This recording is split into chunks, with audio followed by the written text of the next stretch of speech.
Okay, so we are right back into another Dragon Ball Super card game video. This one got some jank. Honestly, some straight up jank. I was putting this one off for a while, but it's one of those things where you just kind of build it and then you play it for a little bit and then realize it's kind of bad, but then at the same time you still want to play it, and then you just keep going, and then here we are. We are here into using the Broly leader for the SR Gohan, and there's a lot of applications that you can use this with. As far, well, I wouldn't say a lot, but there's a number of yellow Saiyans you can use this SR right here with. But I love Gohan, obviously, and I love the effect that he has, and I definitely think that there are a lot of different decks that you can build, or at least use the other leaders. Basically, we still have Bardock, we still have the actual Super Saiyan 2 Gohan leader from set 6, which I made the cooler deck, which I felt like that was just more fun, and then this one's a little bit more fun as well. I did want to focus on the other decks like Red Frieza and Slug, which should be up today as well, and then a couple other decks that I have planned as well.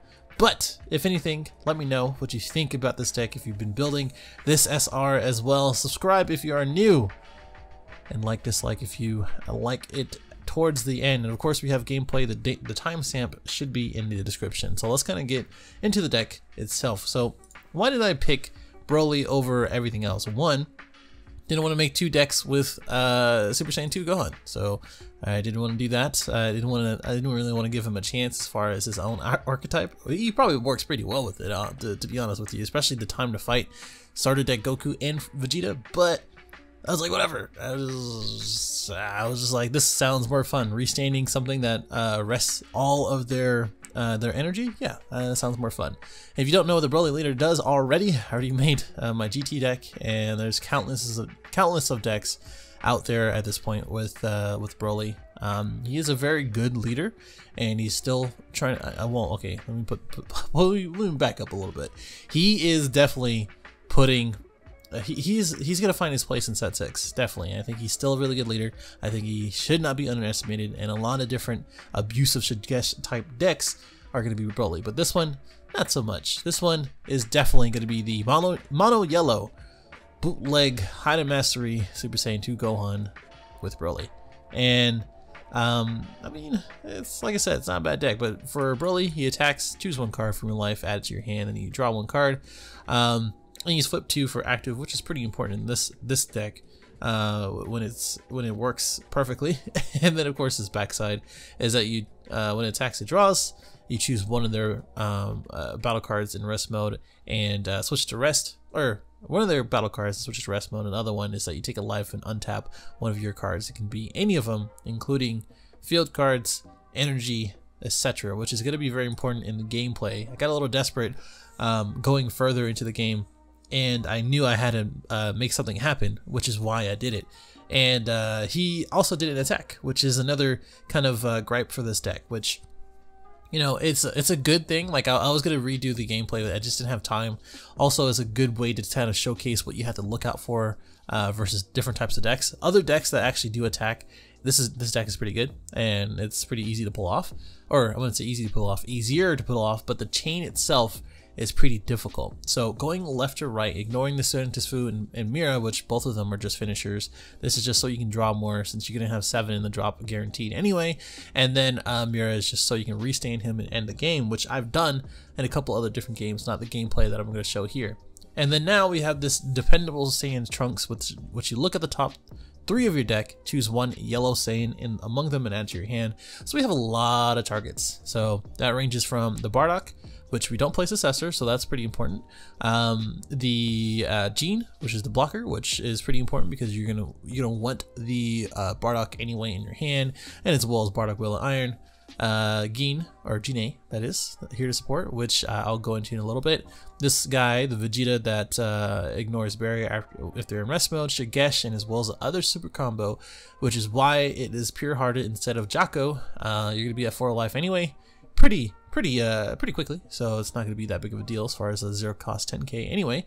You display a power Gohan, and which is part of the chain, which I'll come back to, the Son Goku, Bardock, and as well as the SR. So a lot of different targets. This is a really good turn 1 play if you do not have a Bardock, and it just sets up what you need for later. And of course you can just combo out, because you really don't want to take too much life early on, especially since you're going to be taking a lot of life yourself. So just consider that for the future. Bardock. So the reason why I went with Bardock is so I can kind of build some synergy and as well as consistency with the actual chain to use Trunks as a searcher, and as well as Planet Vegeta as a searcher. So everything here is pretty much searchable by Planet Vegeta outside of Master Roshi, the Overrealm, and as well as Gohan himself. But it's not too bad of a trade-off, I guess. Bardock is also there, so you can use Will of Iron. Really, you're only going to be using Bardock once to take a life, and then you can always switch out for Gene or Gane if you do not have a Bardock. Usually you're going to be comboing Gane, but oh well. Either way, it's been working out pretty well as far as just having a Will of Iron turn 1 or turn 2. So you play it if you're going first, and then take a life, you pass, and then they attack. You can always combo out if you like, especially with Gane if you have all the pieces in your hand already. And then the next turn you just use Planet Vegeta and then Bardock and then evolve and then go on with your life. It's really good. It's just really good just to restand him and have him as a blocker along with the other Gane. With the Kobo-less, just 3, just because you're playing kind of a delay game. You don't even have to play Bardock turn 1. You don't even have to play this turn 1. You can just skip a turn and just keep Kobo-less open, or use Master Roshi. I don't know, whatever different type of thing you want to do. You're just taking your time as far as this deck goes, and I'll explain that in a little bit because of his effect. And then we have Battery Linzer. You're wondering, wait, hey, you're resting everything. You're resting everything. You're a bootleg High to Mastery with the SR. You're gonna rest all their energy. Why would you need battering? It's because if they're at 3 life and they take a card or take a life, okay, if they take a life for a sparking negate, you can battering it, and then the attack still goes through. He's at double strike with the dual attack, and as well as a triple or the third attack for Broly. So it's 3 different attacks, and they just wasted a life basically. So that's one thing to kind of consider. I just want battering there for a lot of different reasons. If this doesn't go well, and you still have a Bardock out, you still have a Mira in your hand, if you still have a Scientist Fu out, you can go ahead and restand any of those things for double strike or Mira just in general to finish the job. Notice that we don't play Furthering Destruction Champa. We really want to make this as consistent as possible because it is very difficult to get out the actual Gohan early on. So it's just very important not to include cards that you don't really need. But battering is just really good to kind of end the game. Planet Vegeta kind of already explained why. It's just so you can restand Bardock and choose all of your pieces. We play this at 4 just so you can kind of see it early and then charge anything else that you need. The surprise factor is actually pretty good, so if you don't want to charge it, I can understand. It's just a 10k combo, 1 cost, so it's kind of hefty. And then also, if they're not playing Granola and you're at 4, Planet Vegeta with Shigesh into Display Power Gohan is really, really good.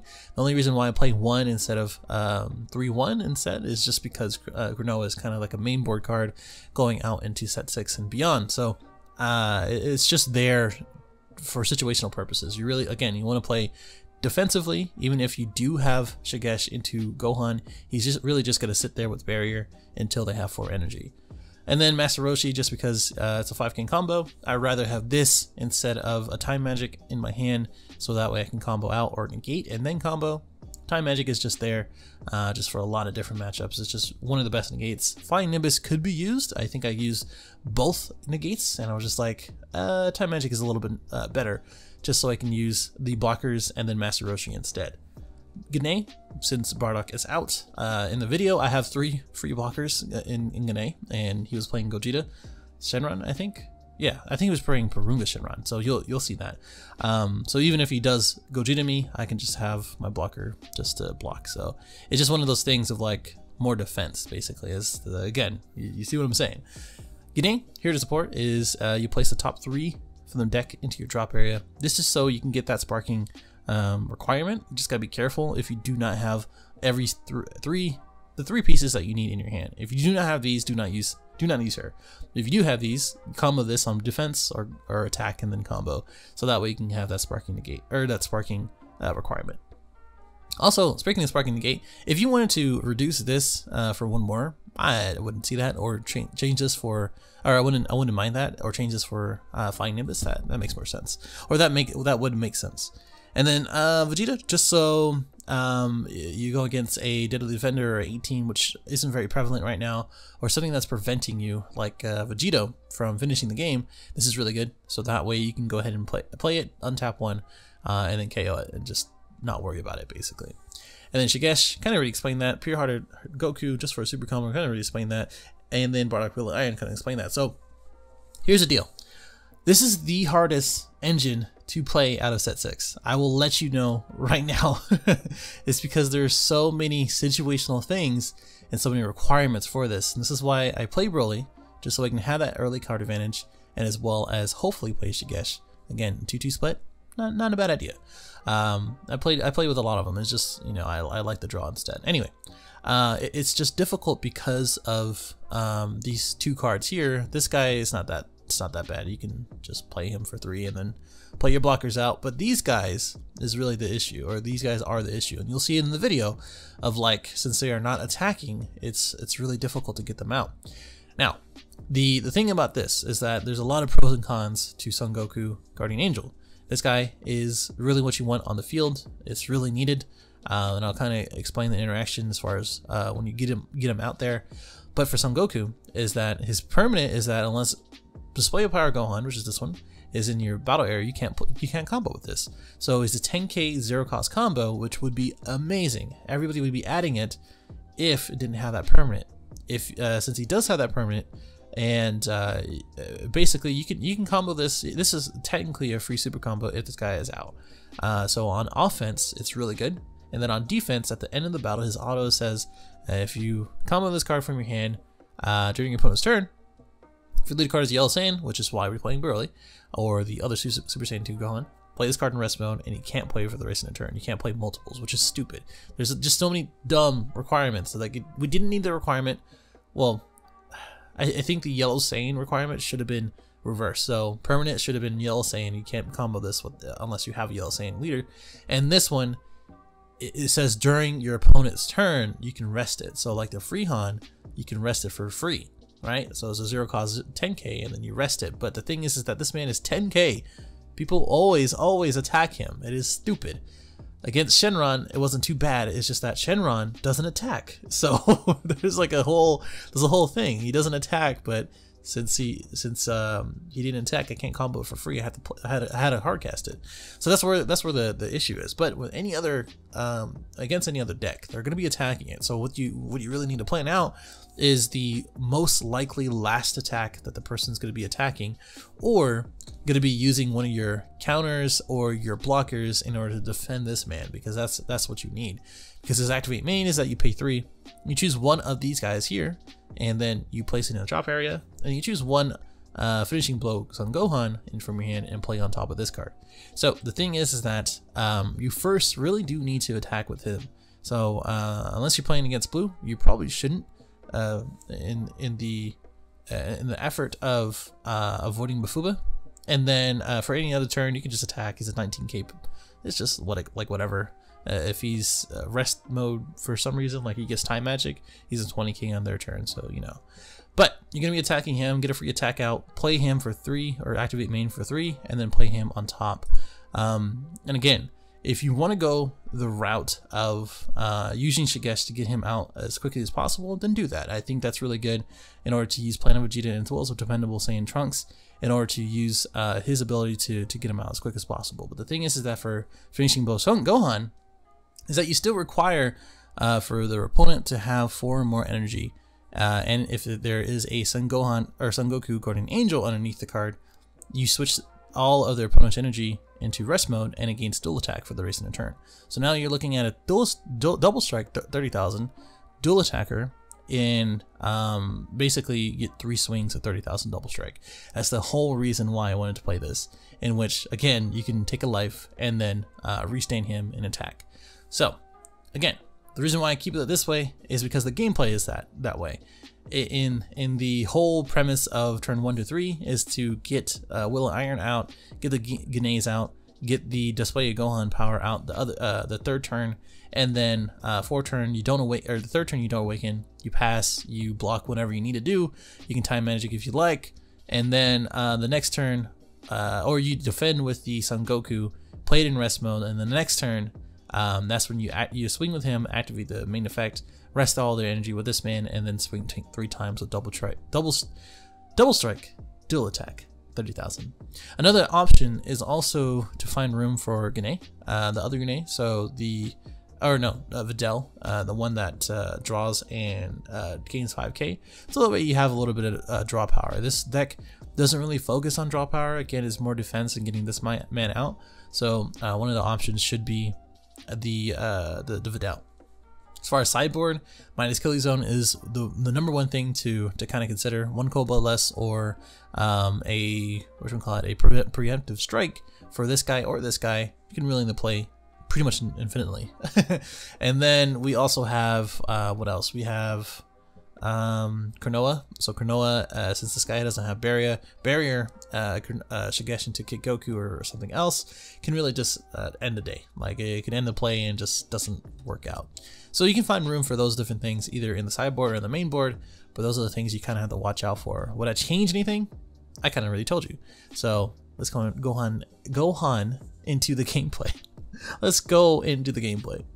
Alright, let's get right into it. So we're gonna do our mulligan and kind of return the Gnaze, the SR Gohan. I wanted to keep the super rare, but I was just like, or the super combo, but I was like, you know, I don't think I'm gonna be using it anytime soon. But most likely gonna go ahead and prioritize the Bardock, so that way I can awaken a little bit earlier. I already know most Shenron builds, other than like Manny's, it isn't very aggro. So I went ahead and kept the Bardock out. I can always not keep it out, but I was gonna make sure just to use Planet next, and then use a Well Iron, and just go about my way as far as that goes, and then use the Trunks to look at the top 7 or top 3. And then he is actually playing a Hidden Mastery variant, which is very, very ironic, which is another reason why I wanted to keep this gameplay up and not record another one.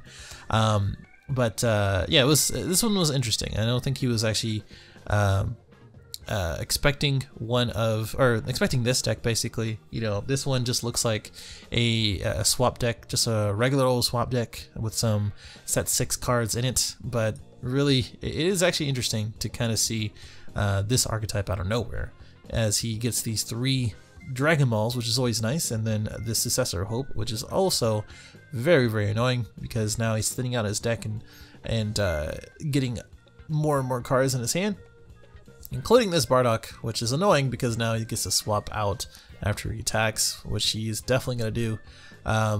If I knew that he was playing the swap, I probably wouldn't have tapped out. I probably would have just waited and then just cold bloodlusted whatever he played. So that way when he played out the Bardock, he doesn't get a card, and then go out and swap out and attack again, basically. So I went ahead and played the Gene because Gane, because I already knew that I was gonna need it. I was gonna get the Shigesh here, but I have another Planet Vegeta, so it's not that big of a deal to not do it. So I went ahead and used this for the Bardock and Awaken. I went ahead and awakened early because I already knew, since he's playing swap, I didn't want to keep my energy, you know, tapped. If I had to do it again, I probably wouldn't have awakened, simply because I have these 2 blockers and I have a pretty okay size hand. Plus I have the super combo after the Trunks. But if I didn't awaken, I wouldn't play the Trunks. So there you go. Went ahead and passed, kept the guy up there. I got the Goku, but the thing is that I need him to attack, and I don't remember what happened, but we'll take a look. We'll double check. Okay, he's gonna go ahead and tap out here for the draw 4. Most likely draw 4 and then drop 2.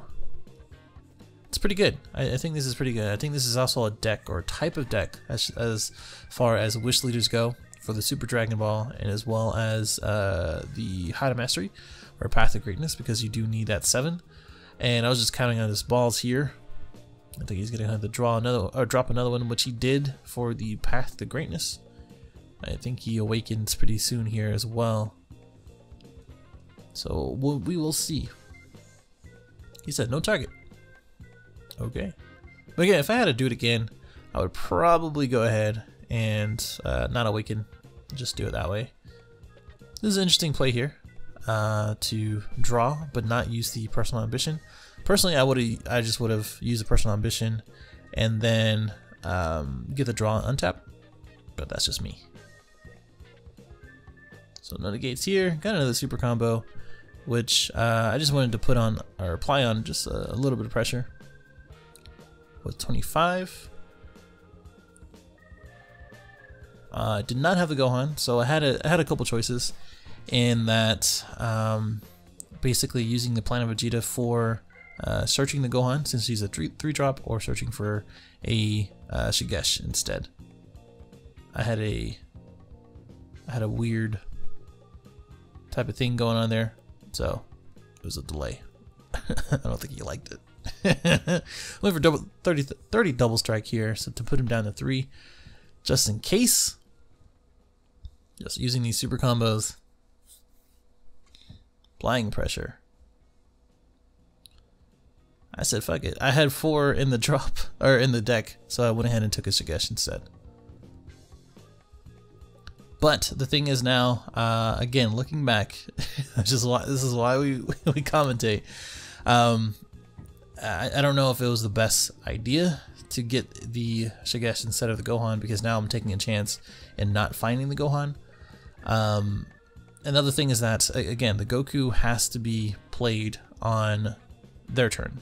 So even if I play the Gohan out, I have to wait until they attack or he attacks, and then I play it out for free. Otherwise, I have to hardcast it, which we will see pretty soon here. Just pure card advantage or hand advantage from his hand. It's kind of hard to apply some damage. Again, this is sort of like a pseudo. Oh, there it is. Okay, so I drew into it. I forgot about that. I drew right into it. And I think this is where I'm gonna go ahead and use Shigesh. But he Flying Nimbuses, which is another thing. I could have battering it. I had it in my hand, you know, but it's whatever. So I went and swung Shigesh into the Gohan. I think he negated because he did see the Shigesh. So there's that.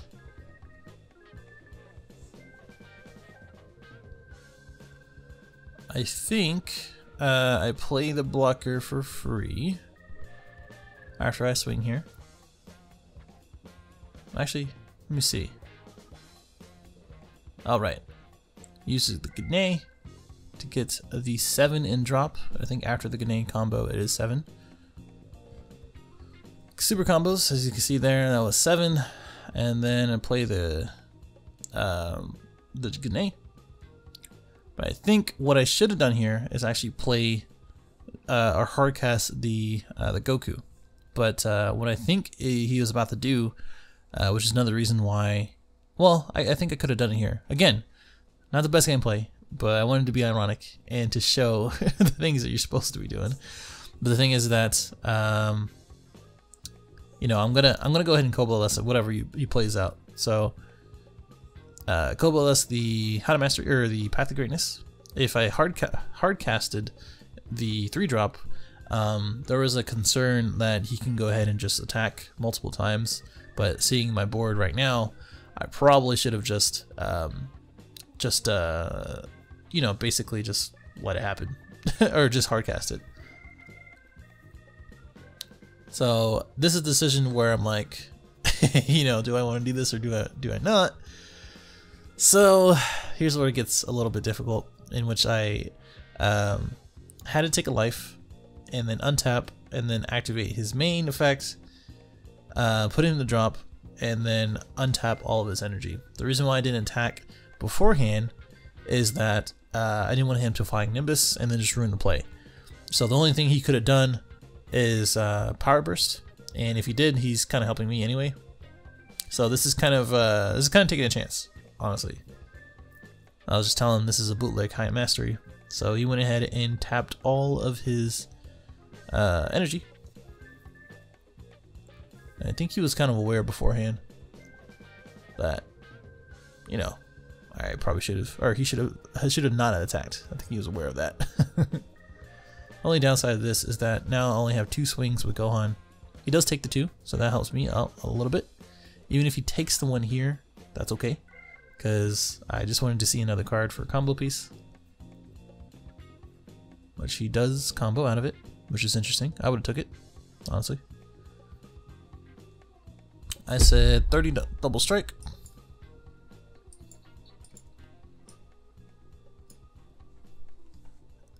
And he's taking a minute.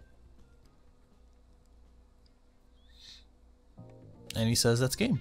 Just simply because he was waiting on the negates. So again, he had 2 Flying Nimbus, 2 Bad Ring, and then a 10k 1 cost. And then 4 technically, 0 cost 5ks. So that's rough. You also have this, the Victory Strike in the deck. But hopefully that gives you a little insight of like how the sequences should be. Again, it's a rough thing. I think I misplayed just a little bit, but you can definitely learn from what I'm doing and what I kind of showed you there. Again, I should have hard cast that Goku, and then the next turn just play him out for 3. The other thing is that Goku doesn't have barrier, so it's a little bit difficult. You just take the chance of that he might get removed. So that's another thing. But thankfully he was playing the swap targets that didn't really remove, and he didn't really have a way to rest anything, so that way the 3 cost didn't KO it. So again, in retrospect, not the best plays, but you can kind of see how the deck works and understand it from there. Let me know what you think in the comments below. Subscribe if you're new, and I'll see you in the next one for the next janky deck.